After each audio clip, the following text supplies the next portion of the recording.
Assalamualaikum warahmatullahi wabarakatuh. Bismillahirrahmanirrahim. Allahumma antas salam wa minkas salam wa ilaika yarji'us salam fahayyina rabbana bissalam wa adkhilnal jannata daraka darus salam tabarakta wa ta'alaita ya dzal jalali wal ikram. Baik, perkenalkan saya Laila Alfiyah bersama dua rekan saya yakni Mbak Hanik Mutmainnah dan Mas Musyafa Zen akan mempresentasikan terkait teks dan konteks dalam studi Islam. Sebelumnya terima kasih kepada Bapak Profesor Dr. Haji Amin Syukur MA yang telah memberikan waktu untuk kami. Sebelumnya saya akan mengajak teman-teman berpikir sejenak. Manusia diciptakan oleh Allah Subhanahu wa Ta'ala dengan berbagai keistimewaan. Di antaranya manusia diciptakan dalam kondisi memiliki akal dan qalb atau hati. Akal dan hati manusia itu harus berjalan beriringan. Ketika akal berjalan sendiri, maka alhasil apa yang diproduksi oleh akal akan mengalami ketidakseimbangan.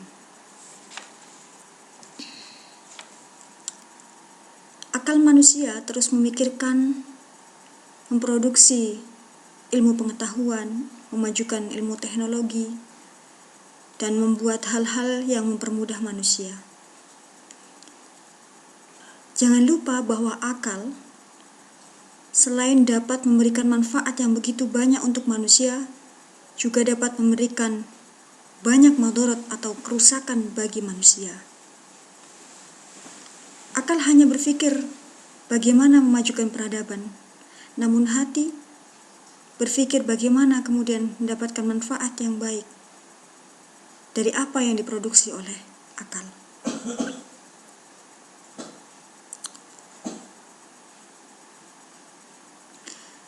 Hati menjadi penyeimbang bagi akal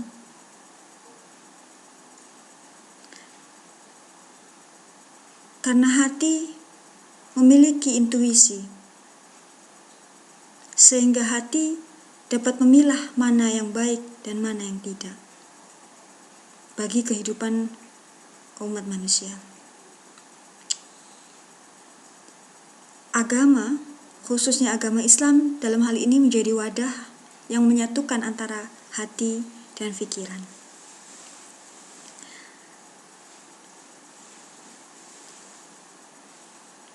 Dengan adanya agama, tentu kita hidup menjadi lebih terarah. Kita tahu mana kewajiban kita mengetahui mana yang harus dilakukan dan mana yang tidak boleh dilakukan. Dan yang paling penting, agama menunjukkan siapa zat yang menciptakan kita sehingga kita bisa hadir di bumi ini.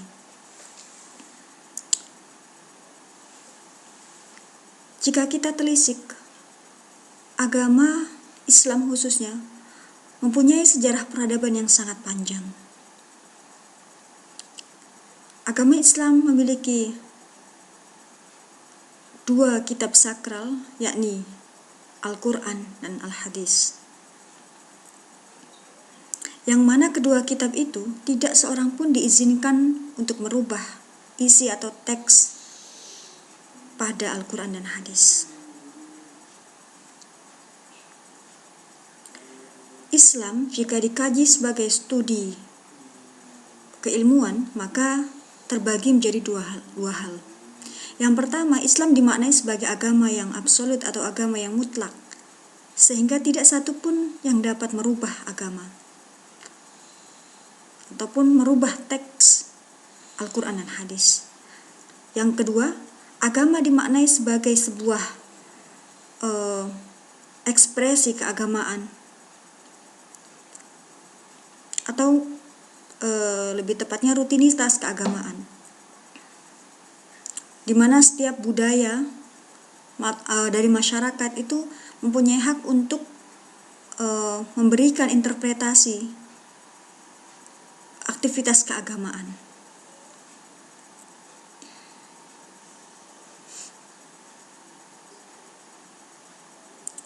Seperti salah satu contoh dalam Quran surat An-Nisa ayat 3.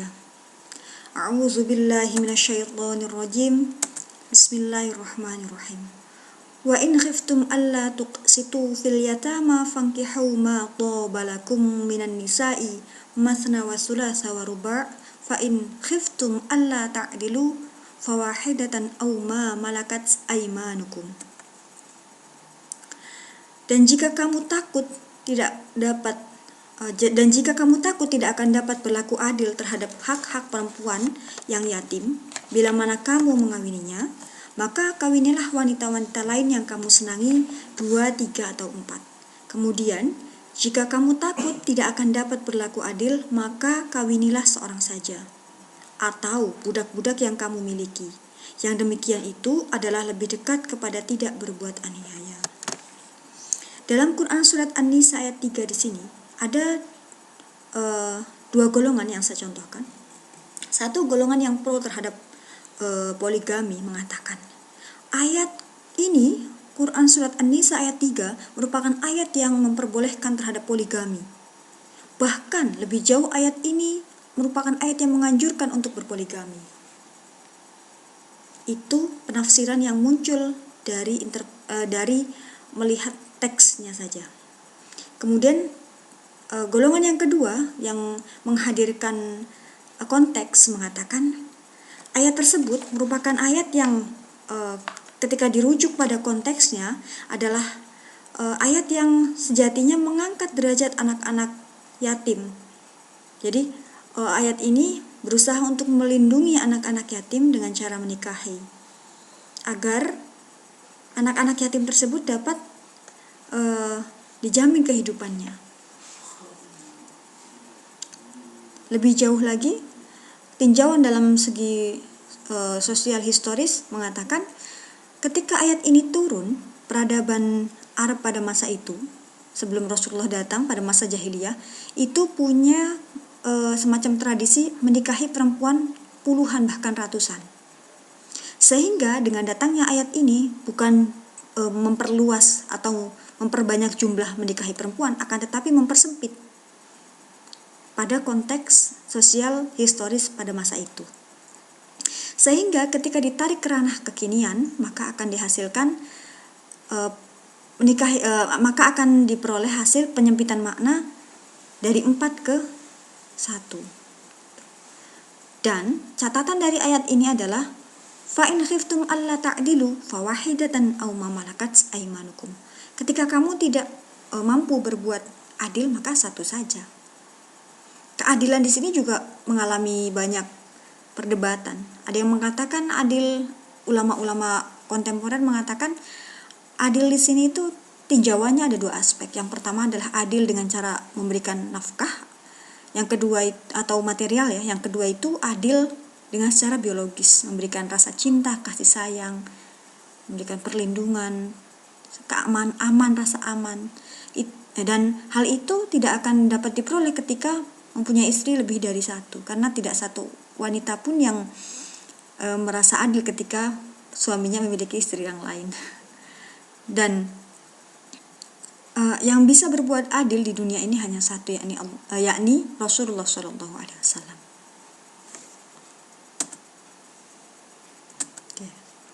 Berangkat dari rumusan masalah yang tadi, yang saya ceritakan tadi, ya, maka timbul rumusan masalah, yakni bagaimana maksud pendekatan teks dan konteks dalam pendekatan studi Islam. Kemudian bagaimana penggunaan pendekatan tersebut? Mari kita bahas.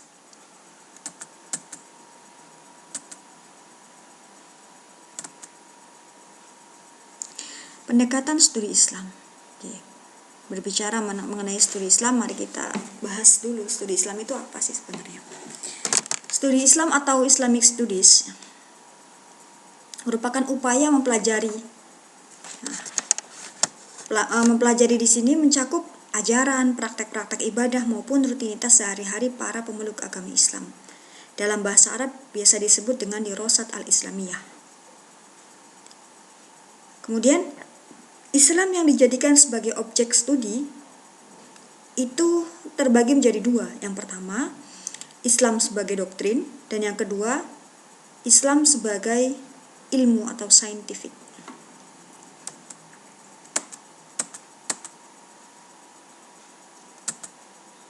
Oke, mari kita bahas tentang objek studi Islam.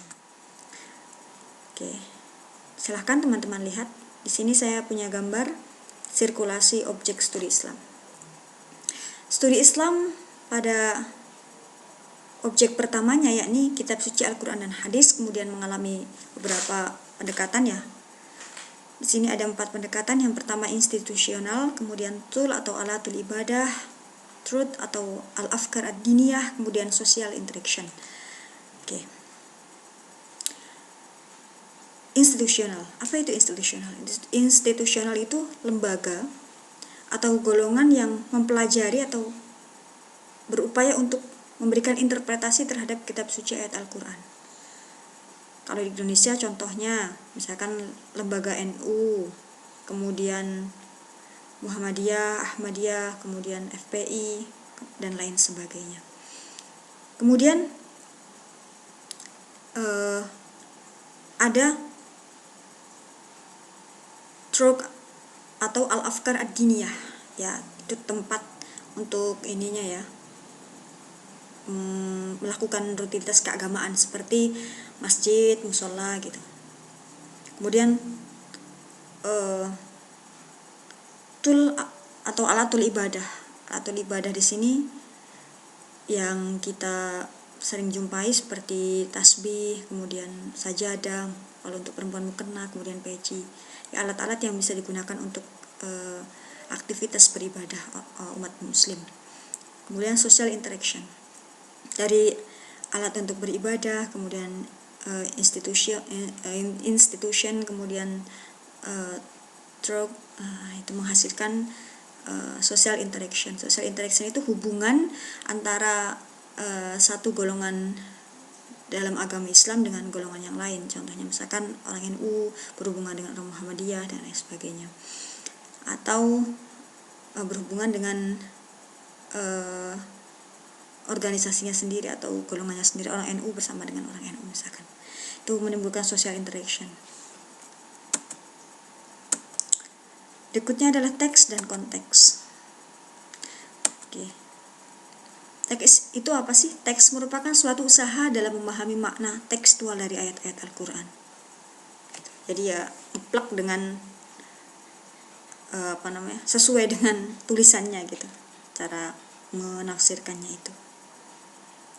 Sebenarnya untuk tekstual di sini tinjauannya banyak, dari ilmu-ilmu kebahasaan, dari asbabun nuzul. Kemudian kalau di bukunya di bukunya Nasr Hamid itu banyak sekali pembagiannya.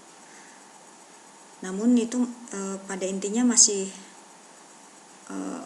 berputar atau berkutat di teksnya itu. Kemudian sedangkan konteks adalah situasi yang di dalamnya suatu peristiwa itu terjadi atau situasi yang menyertai munculnya sebuah teks. Sedangkan kontekstual itu maknanya adalah berkaitan dengan konteks tertentu. Nah, kalau dikaitkan dengan pendekatan studi Islam bagaimana? Maknanya adalah pendekatan yang mencoba menafsirkan Al-Quran berdasarkan pertimbangan analisis bahasa, latar belakang, sejarah, sosiologi, dan antropologi yang berlaku dalam kehidupan masyarakat Arab pra-Islam dan selama proses wahyu Al-Quran berlangsung. Ya, seperti tadi yang saya contohkan Quran Surat An-Nisa tadi, itu kan ketika dimaknai secara teks itu ya seolah-olah ya apa adanya gitu ya. Masna wasulasa waruba. Kalau dalam teksnya itu ya yang dibahas itu wawunya di situ wawu apa, wawu atof atau wawu ma'iyah dan lain sebagainya. Pada intinya ya tidak merubah sedikit pun makna letterleknya, Tapi kalau konteks itu kan karena ditelisik dalam segi sejarahnya, sejarah turun ayatnya ternyata untuk anak-anak yatim, perlindungan terhadap anak-anak yatim, kemudian sosial budayanya di situ ternyata masyarakat Arab biasa menikahi perempuan yang begitu banyak sehingga dipersempit. Itu kan berarti maknanya lebih ke mengangkat derajat seorang perempuan. Nah, itu salah satu contohnya. Nah, kita beranjak ke filologi dalam pendekatan studi Islam. Oke, filologi sendiri itu apa sih? Filologi itu investigasi ilmiah atas teks-teks tertulis tangan dengan menelusuri sumbernya, keabsahan teksnya, karakteristiknya, serta sejarah lahir dan penyebarannya. Kenapa sih kok filologi yang dimasukin dalam studi pendekatan pendekatan studi Islam? Ya karena filologi ini kan membahas tentang manuskrip ya, sesuatu yang berupa teks gitu ya, warisan peradaban sebelumnya. Itu karena filologi di sini memang betul menyumbang atau memberikan kontribusi terhadap peradaban keilmuan Islam atau studi Islam. Karena dengan memunculkan teks-teks yang sudah lama kemudian dibaca kembali pada masa ini kan memberikan warna, memberikan inovasi gitu, memberikan keilmuan yang dulu pernah dipelajari akhirnya dipelajari lagi, seperti itu. Itu pemaknaan sempit ya, nanti pemaknaan lebih luasnya kita bahas satu persatu. Oke, mari kita bahas tentang teori, metode, dan alur filologi. Teori dan metode yang digunakan oleh filologi itu merupakan teori atau metode kritik teks. Apa sih yang disebut dengan metode kritik teks? Yakni upaya mengembalikan teks sedekat mungkin dengan bentuk pertama yang dihasilkan oleh pengarangnya atau autograf.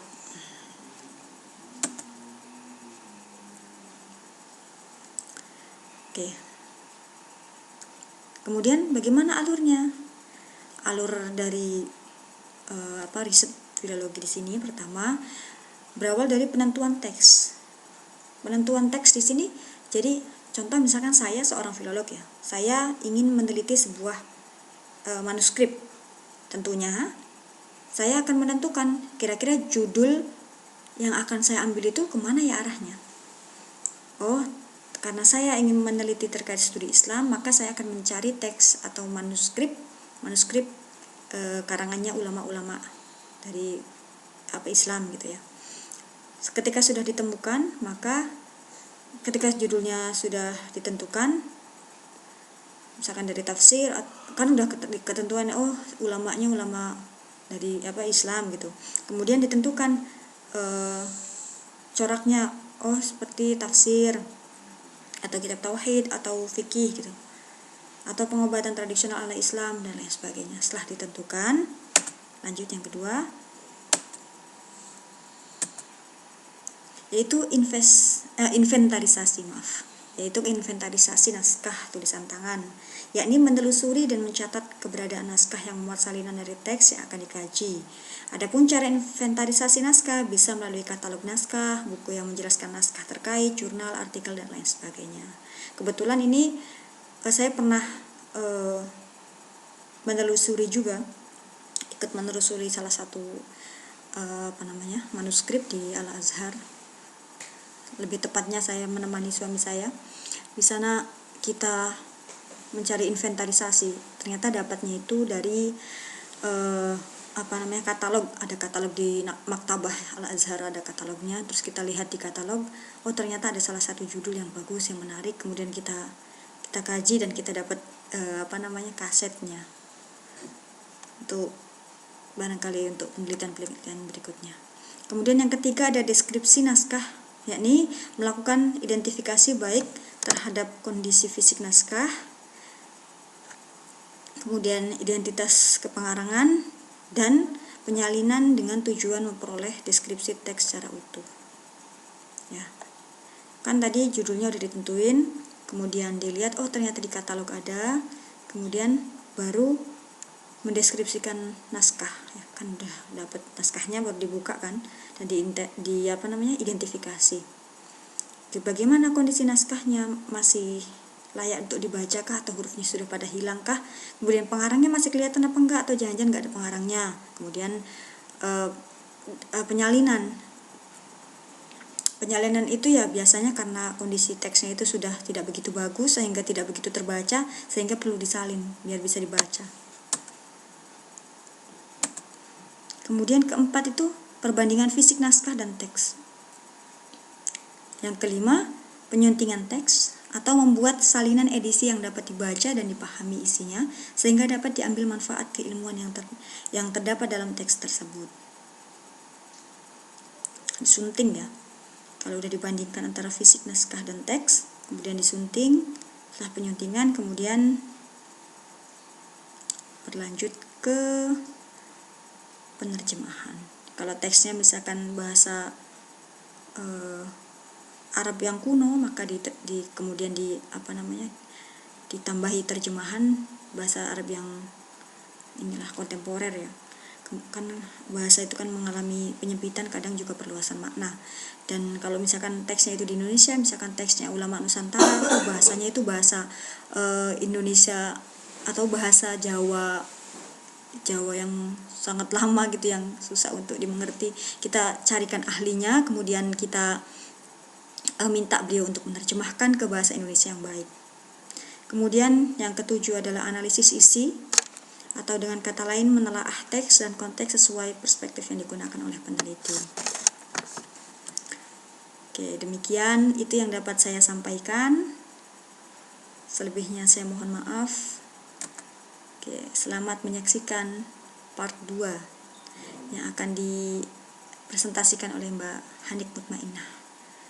Sekian dari saya, wallahul muwaffiq ila aqwamit thoriq. Wassalamualaikum warahmatullahi wabarakatuh.